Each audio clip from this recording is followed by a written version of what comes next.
read from 3 novels and bury a 4th. I'll come back to that. A brief introduction as to who I am and what I do.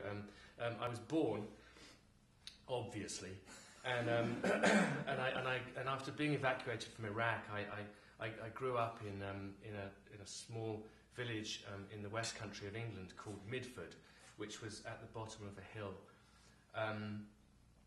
Some hills are, I guess, high, and others are just long. This was a long one. But as you went up it, you came to 3 villages, and this being the West Country of England, they were all called Twinho. The first one you came to, lowest down on the slope, was called Upper Twinho.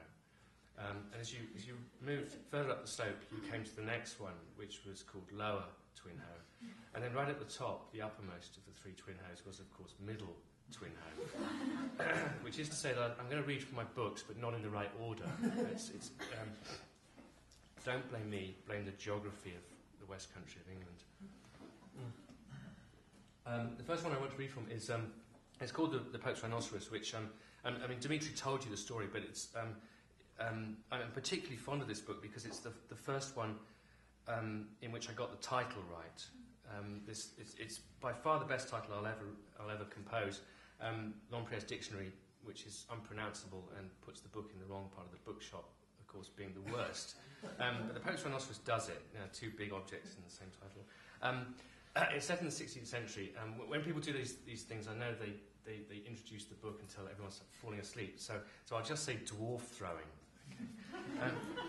The catchers had begun by stationing themselves around 10 paces away, but that had quickly proved inadequate, as Stobrin went sailing over their heads to land heavily in the dust a little way short of the door. They'd retreated, then retreated again, and finally found themselves outside the warehouse altogether, arms linked, eyes trained on the giant inside, as he readied himself for the next launch. The dwarfs rotated busily between being thrown, being caught, and catching their fellows. The giant was tireless, his delivery smooth, and clearly he was enjoying himself hugely. Above all, however, he was accurate. Whee! Oof! That was the general, who had spotted Bernardo, the giant, first as the big man walked up, hesitant, confused at the sight of adult faces on child-sized heads. "Another good one, Bernardo," he shouted back into the building. "We'll try a somersault next time." "Right," came the reply as the giant bent to pick up Coppernin. He steadied himself, rocked back, then launched the dwarf into space. A full rotation in mid-air and whomp, another perfect landing. The Pope was going to love this. At first, this Bernardo had insisted on playing a rather dull game. It involved him standing there with his 2 legs apart and arms outstretched, while the dwarves clambered up and down him, 2 to each leg, 1 on each hip, and the remaining half-dozen hanging from his arms and shoulders. "I can keep this up for hours," he proclaimed proudly.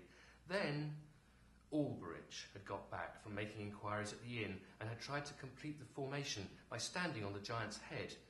"But he's not a dwarf," the giant began to protest. "Shh," the general hissed in his ear. "He's very touchy about that." Alberich stood almost 4 feet tall. "Easy does it," he puffed cheerfully, 1 foot on Conopus's head. He got an arm around Bernardo's neck, then started to swing sideways. "I think," gasped Bernardo, "I think..." Anyhow, a few bruises apart, no one was hurt, and dusting themselves off, they explained to the concerned and apologetic giant that dwarves are generally a lot tougher than they look, and anyone who survived his or her mother's rubbing grease rendered from moles, bats, and dormice into his or her spine every day, well, that person will already know pretty much all there is to know about discomfort. So, not to worry, and how about another game, such as dwarf throwing? Way, splot! Alberich had once again proved problematic, protesting loudly when 6 of them had lined up to catch him instead of the usual 4, then complaining that the amended quartet was creeping forward a few paces every time he was launched, and thus denying him his full measure of airtime. He waved them back furiously whenever he spotted this happening, and, as a result, would most often land short, just inside the door, then berate himself furiously, which seemed to fluster the giant. His next launch would often be unsteady, producing awkward, uncontrolled turns in mid-flight, and more difficulties for the catching party, which nevertheless applauded furiously each time, for the giant's need for reassurance seemed insatiable. Bernardo, you're the best thing that's happened to us since we quit Magdeburg, Stoberin confided to him as he was swung shoulder high. We were going to stay with a cousin of mine in Rome, rooms in the Vatican Palace itself, we were promised, introductions to His Holiness. What happens when we get there? Turns out he lives in a cupboard. The Pope hasn't set eyes on him in over a year. Sometimes I think we're the unluckiest dwarf troop in the world. Me too, said Bernardo. He steadied himself. Right, said Stoberin, eyeing the catchers 30 paces away through the door. I'm going for a full somersault with double rotation. Give me plenty of torque. Bernardo nodded slowly. Stoberin saw the catchers bend their knees in readiness, felt the giant tense, an odd pause before the throw, and then he was shot forward, the torque strong as promised, kicking his legs up over his head to make the somersault, but something felt wrong. Yes, something was definitely wrong. What? Direction. Stoberin saw his flight plan peel off and leave him, an invisible line aimed straight at the catching party from which he was now parting company. There they were, crouched and ready at the end of a smooth and beautiful curve, a fast, flat arc flying through the open barn door, a lovely, lovely line.